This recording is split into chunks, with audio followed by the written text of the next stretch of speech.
Good morning, students. Today I am going to discuss with you about one of the management gurus and what contribution he has made to the management theory. Today we are going to see about Frederick Winslow Taylor, who was an American mechanical engineer and who belonged to the era of Industrial Revolution and mass production. While he was working as an apprentice mechanist, he learned about what was the factory condition prevailing at the grassroots level, and he tried to reshape the factory system of production so that the industrial efficiency can be improved. Taylor, he was termed or he was known as the father of scientific management. He is best known for his various techniques of scientific management he has developed, such as functional foremanship, time study, motion study, and piece rate weight system. So these are the techniques that we are going to see in detail in our upcoming further sessions. So let's start with the Taylor's contribution in form of scientific management. Now, in the earlier days of the Industrial Revolution, there was no established theory. अगर factory में कोई भी तरह का किसी भी तरह का प्रॉब्लम होता था तो factory owners and the managers वो अपना पर्सनल जजमेंट यूज करके उस प्रॉब्लम को सॉल्व करने की कोशिश करते थे. इसको ये जब ये वर्कर्स है ये जो ओनर्स है जब ये अपने खुद के पर्सनल जजमेंट के बेस पे कोई भी डिसीजन लेते थे, so this was termed as rule of thumb. So here this by using the rule of thumb, it helped the factory managers to handle the situation as and when they arose, but there was a one limitation of trial and error approach. इसका मतलब वो अपने personal judgement के base पे वो अपना decision तो उस टाइम तक के लिए वो अपना डिसीजन लेके उस प्रॉब्लम को सॉल्व तो कर लेते थे, लेकिन इसमें क्या होता था वो कोई उस काम को अगर वापस से कोई प्रॉब्लम आई और वो कोई नई तरीके से है तो वो हर बार trial and error method use करके वो प्रॉब्लम को सॉल्व करने की कोशिश करते थे. So in order to increase their experiences it was very much important to know what works and why does it work. So in this scenario Taylor emerged as the father of scientific management and he proposed scientific management as opposed to rule of thumb. तो ये जो rule of thumb है, rule of thumb मतलब हमने देखा when you are using your personal judgement and intuition to solve the problem, ठीक है, तो that was the rule of thumb. तो ये रूल ऑफ थंब को सब्स्टिट्यूट करने के लिए ही propose scientific management theory. So what do you mean by scientific management? Scientific management means knowing exactly what you want men to do and seeing that they do it in the best and cheapest way. Scientific management का मतलब क्या है कि आपको एकदम exactly पता होना चाहिए कि आप लोगों से क्या करवाना चाहते हो और जो भी काम करो वो बहुत ही बेस्ट और चीपेस्ट वे में आप उसे करो. So that was the scientific management. So now let us have a rule on the various principles of scientific management as given by Taylor. Now the very first important principle that is being given by Taylor is science, not rule of thumb. It means we have already seen कि rule of thumb क्या होता है. rule of thumb मतलब क्या है? When वहाँ पे कोई theory नहीं है problem solve करने के लिए, you are using only your personal judgment. The managers are using only their personal judgment in order to solve a particular type of problem. तो ये rule of thumb था. तो पहला principle क्या कहता है कि आप रूल ऑफ थंब के बेस पे कोई भी डिसीजन मत लो. You should involve a proper scientific method in order to solve a given problem. So here because it is having one of the limitation of ये जो रूल ऑफ थंब है उसका एक लिमिटेशन है. सो उस लिमिटेशन को ये करने के लिए scientific management theory was developed. So Taylor believe that there is only one best method to maximize the efficiency. कोई भी चीज को सॉल्व मेथड्स है, कोई भी चीज को अगर आपको प्रॉब्लम को सॉल्व करना है तो एक बेस्ट मेथड अवेलेबल है so that you can increase your efficiency. और वो मेथड कौन सा है? So this method can be develop through study and analysis. Study and analysis का मतलब क्या है कि पहले उस प्रॉब्लम को डिटेल में आप एनालाइज उसको स्टडी करो और बाद में उसको एनालाइज करो कि उसका सोल्यूशन क्या हो सकता है. सो scientific management method it involves investigation of traditional methods through work study, unifying the best practices and developing a standard method which would be followed throughout the organization. तो यहाँ पे साइंटिफिक मेथड का मतलब क्या है कि आप जो भी मेथड्स है, ट्रेडिशनल मेथड्स है, उसको बहुत ही थोरोली आप उसको इन्वेस्टिगेट करो. जितने भी प्रैक्टिसेस है उन सारे प्रैक्टिसेस को साथ लेके आओ और बाद में आप एक स्टैंडर्ड मेथड डेवलप करो जो आप पूरे ऑर्गेनाइजेशन में अच्छे से फॉलो कर सके. So the business enterprise will be investigating and then unifying the best practices to develop the standard method. Scientifically planned and managed activity, it will save not only the human energy but it will also reduce the wastage. कोई भी चीज को अगर आप बहुत ही scientifically बहुत अच्छे से प्लान करो और फिर अगर आप उसको मैनेज करो तो सिर्फ आपकी एनर्जी नहीं बचेगी but it will also reduce the wastage. So that is the very first principle, science not rule of thumb. मतलब इन शॉर्ट ये प्रिंसिपल आपको क्या बोलता है कि आपको अगर कोई भी प्रॉब्लम सॉल्व करनी है तो don't be relying on your personal judgement और don't be using hit and error method.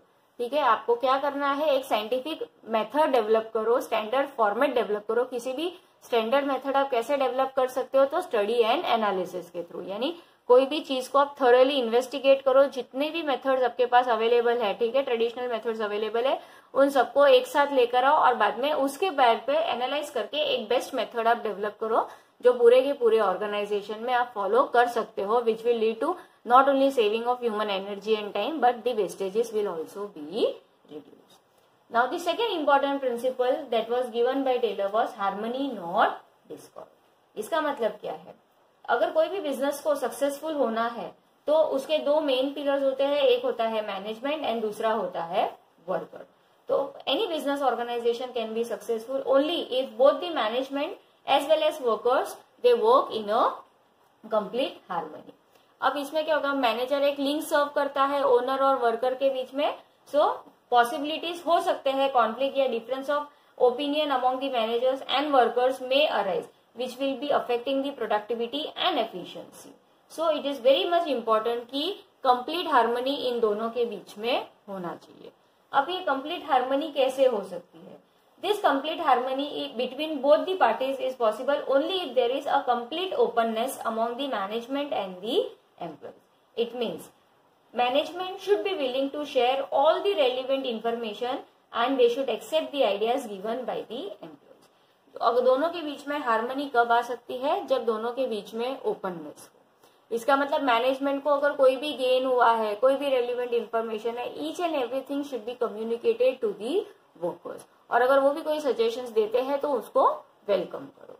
On the other hand workers को भी they should also have a positive attitude and openness to accept the changes for the good of the company. That means workers must work hard to achieve higher profit for the company and management in return they must share the gain with the worker. So it is a combined effort of the management and the employees so that company can achieve its goal effectively and efficiency. So ये वाला जो आपका principal है harmony not Discord, इसका मतलब क्या है, there should be a complete harmony between the management and the workers. ये कब पॉसिबल हो सकता है, when there is a complete openness among the management as well as the workers. यानी दोनों को अपना कंबाइंड एफर्ट्स देना है. मैनेजमेंट किस तरह से अपना एफर्ट होगा, तो जो भी गेन होता है, रेलिवेंट इन्फॉर्मेशन है, हर चीज एम्प्लॉइज के साथ शेयर करो. Similarly workers on the other hand, वो लोग अपना कंट्रीब्यूशन कैसे दे सकते हैं, तो जितना हो सकता है उतना मेहनत करो ताकि आप कंपनी के प्रॉफिट को इंक्रीज कर सको. तो इसके लिए टेलर क्या सजेस्ट करता है, complete mental revolution is required. Mental revolution यानी आपको आपकी थिंकिंग में चेंज लाने की जरूरत है. वर्कर ये नहीं सोचेगा कि मेरा काम है सिर्फ जॉब करूं, अपना काम करूं और निकल जाऊं. ठीक है, ऐसा वर्कर को नहीं सोचना है. सिमिलरली मैनेजमेंट को ये नहीं सोचना है कि मेरा काम है कि मैं लोगों से काम करवाऊं. ठीक है, मेंटल रेवोल्यूशन होना चाहिए. Management should think about the worker and at the same time worker should also think and feel about the management. So the best example that can be adopted over here is the Japanese work culture. Japanese work culture में क्या होता है कि यहाँ पे जो Japanese companies है they follow the paternalistic style of management, जहाँ पे there is a complete openness between the management and the workers. अगर कोई वर्कर कभी स्ट्राइक पे जाता भी है, ठीक है, जापान में, तो they usually wear a black badge, but they will be working for more than the normal working hours so that they will be able to gain the sympathy of the management. So that is the second important principle of scientific management. Now the third important principle is cooperation, not individualism. What does this point indicate? This principle indicates. Now everyone in the organization we know कि वो as an individual काम करता है, ठीक है. So whatever efforts are being given by the individual, they must be unified so that your organizational goals can be achieved. ना ही management को employees के साथ डिस्टेंस मेंटेन करना चाहिए, बल्कि they have to take employees as the part of the management. So यहाँ पे management का काम है कि they work towards the employees growth and development. उनको एम्प्लॉयज के ऊपर कॉन्फिडेंस होना चाहिए। सो ये कैसा हो सकता है कि जब भी कोई भी एम्प्लॉय किसी भी तरह का सजेशंस देता है, ठीक है, तो each and every suggestion should be welcome by the management, ठीक है। Similarly competition should be replace by the cooperation.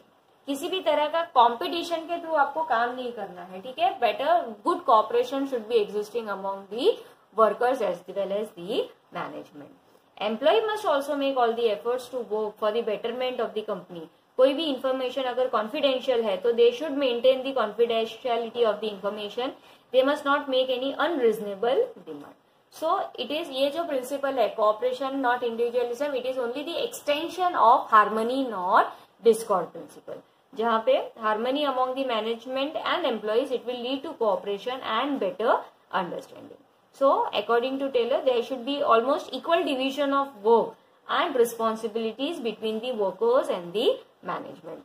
Management, they should work almost side by side with the workers, helping them, encouraging them and smoothing the way for them. So that is your third principle of scientific management, that is cooperation not individualism. तो short में इसका मतलब क्या होता है, ये principle का मतलब क्या होता है कि मैनेजमेंट और वर्कर्स के बीच में किसी भी तरह का पर्दा नहीं होना चाहिए। अगर वर्कर्स कभी भी कोई भी इंपॉर्टेंट डिसीजन ऑर्गेनाइजेशन को लेना है तो even they should welcome suggestions from the workers. उनके सजेशंस को भी ध्यान में रख के बाद में कोई इंपॉर्टेंट डिसीजन लो। So it is nothing but it is the extension of your harmony not discord principal.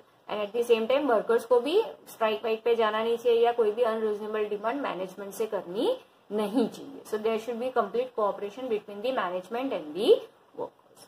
And the last principle, the fourth principle given by Taylor is development of each and every person to his or her greatest efficiency and prosperity. It means कि हमारी industrial efficiency किस पे dependent है, but obvious it is dependent upon the personal competencies of the workforce.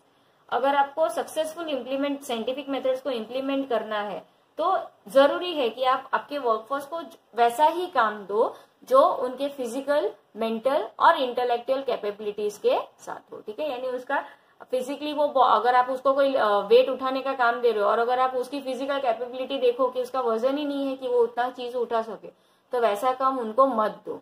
Similarly कोई काम जिससे कि उसका मेंटल प्रेशर इंक्रीज हो जाए, ठीक है, वैसा उसको काम मत दो।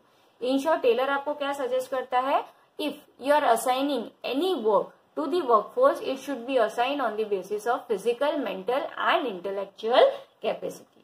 So he believes that Taylor believes that the business must follow a scientific approach while selecting the workforce, and whenever required appropriate training should be provided to them so that it will lead to greatest efficiency, productivity and prosperity for both employees and organizations. So these are the four important principles which are given by Taylor. So Taylor, he was of the strong belief that if you want to achieve maximum efficiency and productivity, scientific methods of production should be adopted. इसीलिए इसका नाम क्या है, scientific management. सो scientific approach अगर आपको follow करना है ताकि आप आपकी रिस्पॉन्सिबिलिटीज, आप जो भी पोजीशन में हो, आप आपकी रिस्पॉन्सिबिलिटीज को डेवलप कर सको। So by using his experiences, he has developed scientific techniques, scientific management की techniques उन्होंने develop किया है, which we are going to see in the tomorrow's session. Thank you.